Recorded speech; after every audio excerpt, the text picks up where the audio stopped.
ಪ್ರಿಯ ವೀಕ್ಷಕರೇ ನಮಸ್ಕಾರ. ನಮ್ಮ ಹಳ್ಳಿ ಸುದ್ದಿ ಯೂಟ್ಯೂಬ್ ಚಾನಲ್ಗೆ ತಮ್ಮೆಲ್ಲರೂ ಕೂಡ ಆತ್ಮೀಯವಾದ ಸ್ವಾಗತ. ಸಾಲ ಮನ್ನಾದ ಬಗ್ಗೆ ಮತ್ತೊಂದು ಬಿಗ್ ಅಪ್ಡೇಟ್ ಒಂದು ಬಂದಿದೆ. ಹೌದು, ಸಾಲ ಮನ್ನಾದ ಬಗ್ಗೆ ಬಹುತೇಕ ನ್ಯೂಸ್ ಚಾನೆಲ್ಗಳಲ್ಲಿ ಸುದ್ದಿ ಬಿತ್ತರಿಸ್ತಾ ಇದ್ದಾರೆ. ಹೌದು, ಸಾಲ ಮನ್ನಾ ಆಗೋದು ನಿಜನಾ? ಆದ್ರೆ ಎಷ್ಟು ಸಾಲ ಮನ್ನಾ ಆಗುತ್ತೆ? ಆಗೋದು ನಿಜನಾ ಅಥವಾ ಸುಳ್ಳು ಮಾಹಿತಿನ? ಇದರ ಬಗ್ಗೆ ನಾನು ಸಂಪೂರ್ಣವಾದ ಮಾಹಿತಿನ ಈ ವಿಡಿಯೋದಲ್ಲಿ ಒಂದೊಂದಾಗಿ ತಿಳಿಸ್ಕೊಡ್ತಾ ಹೋಗ್ತೀನಿ. ಹಾಗೆ ನಿಮ್ಮ ಸಾಲ ಎಷ್ಟು ಇದೆ ಎಂಬುದನ್ನು ನಮ್ಮ ಕಮೆಂಟ್ ಬಾಕ್ಸಲ್ಲಿ ತಿಳಿಸಿ.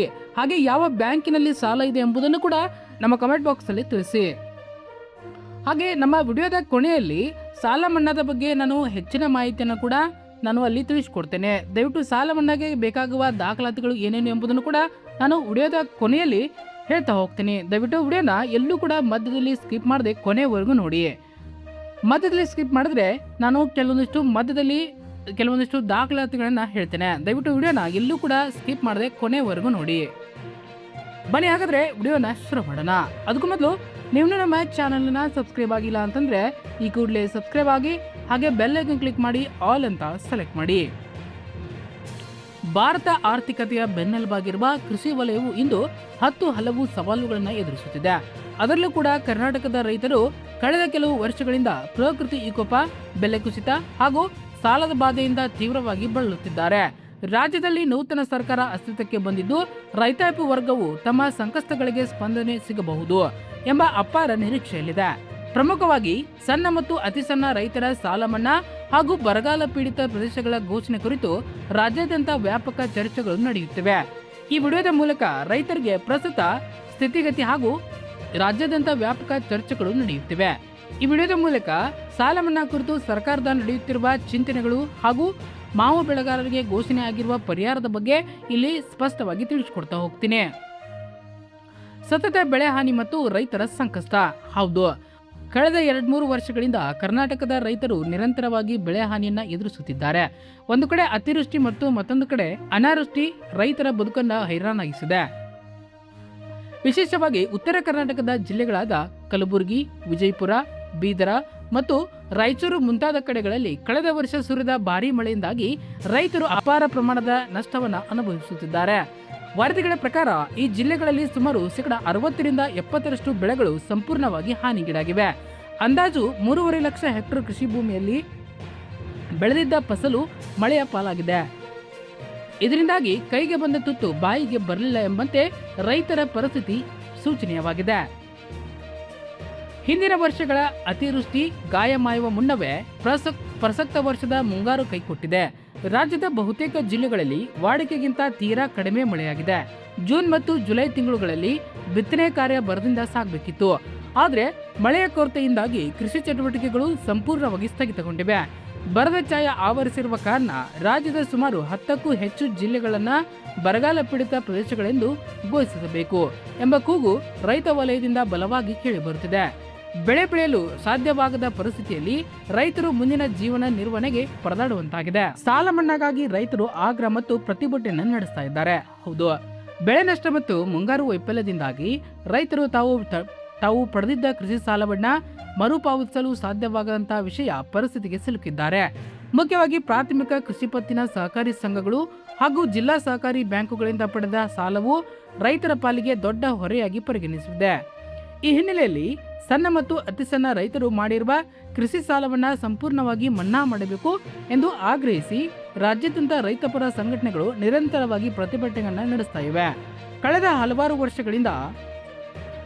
ಹಲವಾರು ದಿನಗಳಿಂದ ಸರ್ಕಾರದ ಗಮನ ಸೆಳೆಯಲು ಮತ್ತು ಹಲವು ರೂಪಗಳನ್ನ ಮನವಿಗಳನ್ನ ಸಲ್ಲಿಸಲಾಗಿದೆ. ರೈತ ಸರಣಿ ಪ್ರತಿಭಟನೆಗಳು ಮತ್ತು ಮನವಿಗಳಿಗೆ ಸ್ಪಂದಿಸಿರುವ ರಾಜ್ಯ ಸರ್ಕಾರ ಸಾಲ ಮನ್ನಾ ಕುರಿತು ಗಂಭೀರ ಚಿಂತನೆ ನಡೆಸಿದೆ. ಇತ್ತೀಚೆಗೆ ನಡೆದ ಸಭೆಯೊಂದರಲ್ಲಿ ರೈತರ ಸಾಲ ಮನ್ನಾ ಕುರಿತು ಮಹತ್ವದ ಚರ್ಚೆಗಳು ನಡೆದಿವೆ. ಸರ್ಕಾರದ ಪ್ರಮುಖ ನಾಯಕರಾದ ಮುಖ್ಯಮಂತ್ರಿ ಡಿ.ಕೆ. ಶಿವಕುಮಾರ್ ಅವರು ಈ ವಿಷಯದಲ್ಲಿ ವಿಶೇಷ ಆಸಕ್ತಿ ವಹಿಸಿದ್ದು ಅಧಿಕಾರಿಗಳಿಗೆ ಕಟ್ಟುನಿಟ್ಟಿನ ಸೂಚನೆಗಳನ್ನು ನೀಡಿದ್ದಾರೆ. ರಾಜ್ಯದ ಸಹಕಾರಿ ಬ್ಯಾಂಕುಗಳು ಮತ್ತು ಸೊಸೈಟಿಗಳಲ್ಲಿ ರೈತರು ಪಡೆದಿರುವ ಒಟ್ಟು ಸಾಲದ ಪ್ರಮಾಣ ಎಷ್ಟು, ಬಾಕಿ ಉಳಿದಿರುವ ಅಸಲು ಮತ್ತು ಬಡ್ಡಿಯ ಮೊತ್ತ ಎಷ್ಟು ಎಂಬ ಸಂಪೂರ್ಣ ಅಂಕಿಅಂಶಗಳನ್ನ ಕೂಡಲೇ ಕಲೆ ಹಾಕುವಂತೆ ನಿರ್ದೇಶಕರಿಗೆ ನೀಡಲಾಗಿದೆ. ಬಿಡದಿ ಟೌನ್ಶಿಪ್ ಸೇರಿದಂತೆ ವಿವಿಧ ಭಾಗಗಳಲ್ಲಿರುವ ರೈತರ ಸಾಲದ ಸ್ಥಿತಿಗತಿಯ ಬಗ್ಗೆ ಕೂಡ ಮಾಹಿತಿ ಪಡೆಯಲಾಗುತ್ತಿದೆ. ಮೂಲಗಳ ಪ್ರಕಾರ ಮುಂಬರುವ ಕ್ಯಾಬಿನೆಟ್ ಸಭೆಗಳಲ್ಲಿ ಈ ಬಗ್ಗೆ ನಿರ್ಣಾಯಕ ತೀರ್ಮಾನ ಕೈಗೊಳ್ಳುವ ಸಾಧ್ಯತೆಗಳು ಇವೆ. ಸರ್ಕಾರವು ರೈತರ ಸಂಪೂರ್ಣ ಸಾಲವನ್ನ ಮನ್ನಾ ಮಾಡಲು ಒಂದು ವೇಳೆ ಸಾಧ್ಯವಾಗದಿದ್ರೂ ಕನಿಷ್ಠ ಪಕ್ಷ ಬಾಕಿ ಉಳಿದಿರುವ ಬಡ್ಡಿಯನ್ನಾದರೂ ಮನ್ನಾ ಮಾಡಿ ರೈತರಿಗೆ ರಿಲೀಫ್ ನೀಡುವ ನಿರೀಕ್ಷೆ ಇದೆ. ಈ ನಿರ್ಧಾರ ಹೊರಬಿದ್ರೆ ಆರ್ಥಿಕ ಸಂಕಷ್ಟದಲ್ಲಿರುವ ಲಕ್ಷಾಂತರ ರೈತ ಕುಟುಂಬಗಳಿಗೆ ಇದು ದೊಡ್ಡ ಮಟ್ಟದ ನೆರವು ಸಿಕ್ಕಂತಾಗುತ್ತೆ. ಇನ್ನು ಮಾವು ಬೆಳೆಗಾರರಿಗೆ ಸರ್ಕಾರದ ಆಸರೆ ಹೌದು, ಇದಕ್ಕೆ ವಿಶೇಷ ಸಹಾಯಧನವನ್ನು ನೀಡ್ತಾ ಇದ್ದಾರೆ. ಇದೇ ವೇಳೆ ರಾಜ್ಯದ ಮಾವು ಬೆಳೆಗಾರರಿಗೆ ಸರ್ಕಾರ ಮತ್ತೊಂದು ಸಿಹಿ ಸುದ್ದಿ ನೀಡಿದೆ. ಅಂತಾರಾಷ್ಟ್ರೀಯ ಮಟ್ಟದಲ್ಲಿ ಉಂಟಾದ ಯುದ್ಧದ ಬಿಕ್ಕಟ್ಟು, ಅದರಲ್ಲೂ ಕೂಡ ವಿಶೇಷವಾಗಿ ಇರಾನ್ ದೇಶದ ಸಮಸ್ಯೆಗಳಿಂದಾಗಿ ಈ ವರ್ಷ ಮಾವು ರಫ್ತು ಪ್ರಮಾಣ ತೀವ್ರವಾಗಿ ಕುಸಿದಿತ್ತು. ಇದರಿಂದಾಗಿ ಸ್ಥಳೀಯ ಮಾರುಕಟ್ಟೆಯಲ್ಲಿ ಮಾವಿನ ಬೆಲೆ ಪಾತಾಳಕ್ಕೆ ಕುಸಿದು ಬೆಳೆಗಾರರು ತಾವು ಹಾಕಿದ ಬಂಡವಾಳವು ಕೂಡ ವಾಪಸ್ ಬರದಂತೆ ದುಸ್ಥಿತಿ ನಿರ್ಮಾಣವಾಗುತ್ತಿತ್ತು. ಈ ಸಂಕಷ್ಟಕ್ಕೆ ಮಿಡಿದಿರುವ ಸರ್ಕಾರ ಮಾವು ಬೆಳೆಗಾರರ ನೆರವಿಗೆ ಭಾವಿಸಿದ ಕೇಂದ್ರ ಮತ್ತು ರಾಜ್ಯ ಸರ್ಕಾರದ ಸಹಯೋಗದೊಂದಿಗೆ ಒಟ್ಟು 58 ಕೋಟಿ ರೂಪಾಯಿಗಳ ಪರಿಹಾರ ಪ್ಯಾಕೇಜ್ ಅನ್ನ ಬಿಡುಗಡೆ ಮಾಡಲಾಗಿದೆ. ಇದರಲ್ಲಿ ಕೇಂದ್ರದ ಪಾಲು 29 ಕೋಟಿ ಮತ್ತು ರಾಜ್ಯದ ಪಾಲು 29 ಕೋಟಿ ಇರಲಿದೆ. ಈ ಯೋಜನೆಯಡಿ ಪ್ರತಿ ಕ್ವಿಂಟಲ್ ಮಾವಿಗೆ 375 ರೂಪಾಯಿಗಳ ಸಹಾಯಧನವನ್ನ ನೀಡಲು ತೀರ್ಮಾನಿಸಲಾಗಿದೆ. ಒಬ್ಬ ಬೆಳೆಗಾರರ ಗರಿಷ್ಠ 200 ಕ್ವಿಂಟಲ್ ವರೆಗೆ ಈ ಸಹಾಯಧನವನ್ನ ಪಡೆಯಲು ಅವಕಾಶ ಕಲ್ಪಿಸಲಾಗಿದೆ. ಅಂದ್ರೆ ಒಬ್ಬ ಮಾವು ಬೆಳೆಗಾರರಿಗೆ ಗರಿಷ್ಠ 75,000ಗಳವರೆಗೆ ಪರಿಹಾರ ಪಡೆಯಬಹುದಾಗಿದೆ.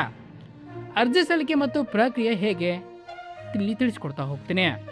ಮಾವು ಬೆಳೆಗಾರರು ಈ ಸಹಾಯಧನ ಲಾಭ ಪಡೆಯಲು ತಮ್ಮ ಹತ್ತಿರದ ತೋಟಗಾರಿಕಾ ಇಲಾಖೆ ಕಚೇರಿಯನ್ನು ಸಂಪರ್ಕಿಸಬೇಕಾಗುತ್ತೆ. ಅಲ್ಲಿಗೆ ಭೇಟಿ ನೀಡಿ ಅಗತ್ಯ ದಾಖಲಾತಿಗಳನ್ನು ಒದಗಿಸಿ ಅರ್ಜಿ ಸಲ್ಲಿಸುವ ಮೂಲಕ ಸರ್ಕಾರ ನೀಡುತ್ತಿರುವ ಈ ಆರ್ಥಿಕ ನೆರವನ್ನ ಪಡೆದುಕೊಳ್ಳಬಹುದು. ಇದು ನಷ್ಟದಲ್ಲಿರುವ ಬೆಳೆಗಾರರಿಗೆ ಆರ್ಥಿಕವಾಗಿ ಚೇತರಿಸಿಕೊಳ್ಳಲು ಒಂದು ಸಣ್ಣ ಮಟ್ಟದ ಸಹಾಯವಾಗಲಿದೆ. ಒಟ್ಟಾರೆಯಾಗಿ ಕರ್ನಾಟಕದ ರೈತರ ಸದ್ಯ ಪ್ರಕೃತಿಯ ಮುನಿಸು ಮತ್ತು ಆರ್ಥಿಕ ಸಂಕಷ್ಟಗಳೆರಡು ನಡುವೆ ಸಿಲುಕಿ ಒದ್ದಾಡುವಂತಾಗಿದೆ. ಇಂಥ ಸಂದರ್ಭದಲ್ಲಿ ಸರ್ಕಾರದ ನಕಾರಾತ್ಮಕ ಹಸ್ತಕ್ಷೇಪ ಮತ್ತು ಬೆಂಬಲ ಅಗತ್ಯವಾಗಿದೆ. ಸಹಕಾರಿ ಬ್ಯಾಂಕುಗಳ ಸಾಲವನ್ನ ಅಥವಾ ಬಡ್ಡಿ ಮನ್ನಾ ಮಾಡುವ ನಿಟ್ಟಿನಲ್ಲಿ ಸರ್ಕಾರ ಇಡುತ್ತಿರುವ ಹೆಜ್ಜೆಗಳು ನಿಜಕ್ಕೂ ರೈತರಿಗೆ ನೈತಿಕ ಧೈರ್ಯವನ್ನ ತುಂಬಲಿದೆ. ಮುಂಬರುವ ದಿನಗಳಲ್ಲಿ ನಡೆಯಲಿರುವ ಕ್ಯಾಬಿನೆಟ್ ಸಭೆಗಳು ಕೇವಲ ಭರವಸೆಗಳಿಗಾಗಿ ಉಳಿದಿವೆ, ಅಧಿಕೃತ ಆದೇಶಗಳಾಗಿ ಹೊರಬರಬೇಕಾಗಿದೆ. ಅದೇ ರೀತಿ ಮಾವು ಬೆಳೆಗಾರರಿಗೆ ಘೋಷಣೆ ಆಗಿರುವ ಪರಿಹಾರವು ಮಧ್ಯವರ್ತಿಗಳ ಹಾವಳಿಯಿಲ್ಲದೆ ನೇರವಾಗಿ ನೈಜ ರೈತರ ಬ್ಯಾಂಕ್ ಖಾತೆಗಳಿಗೆ ತಲುಪುವಂತಾಗಬೇಕು. ರೈತರು ದೇಶದ ಬೆನ್ನೆಲುಬು ಎಂಬ ಮಾತು ಕೇವಲ ಭಾಷಣಗಳಿಗೆ ಸೀಮಿತವಾಗದೆ ಕಾರ್ಯರೂಪಕ್ಕೆ ಬಂದಾಗ ಮಾತ್ರ ಕೃಷಿ ವಲಯವು ಉಳಿಯಲು ಮತ್ತು ಬೆಳೆಯಲು ಸಾಧ್ಯ.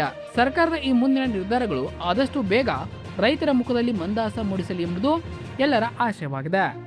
ನೋಡಿದಿರಲ್ಲ ಸ್ನೇಹಿತರೆ, ಇದಿಷ್ಟು ಇವತ್ತಿನ ಸಾಲ ಮನ್ನಾ ಹಾಗೂ ಬೆಳೆ ಹಾನಿ ಪರಿಹಾರದ ಬಗ್ಗೆ ಇದು ಮಾಹಿತಿ ಆಗಿತ್ತು. ಇನ್ನು ಮುಂದಿನ ವಿಡಿಯೋದಲ್ಲಿ ಸಾಲ ಮನ್ನಾದ ಪಟ್ಟಿಯನ್ನು ಚೆಕ್ ಮಾಡೋದು ಹೇಗೆ ಎಂಬುದನ್ನು ನಾನು ಮುಂದಿನ ವಿಡಿಯೋದಲ್ಲಿ ತಿಳಿಸಿಕೊಡ್ತಾ ಹೋಗ್ತೀನಿ. ದಯವಿಟ್ಟು ವಿಡಿಯೋನ ನಿಮ್ಮ ವಾಟ್ಸಪ್ ಗ್ರೂಪ್ಗಳಿಗೆ ಶೇರ್ ಮಾಡಿ.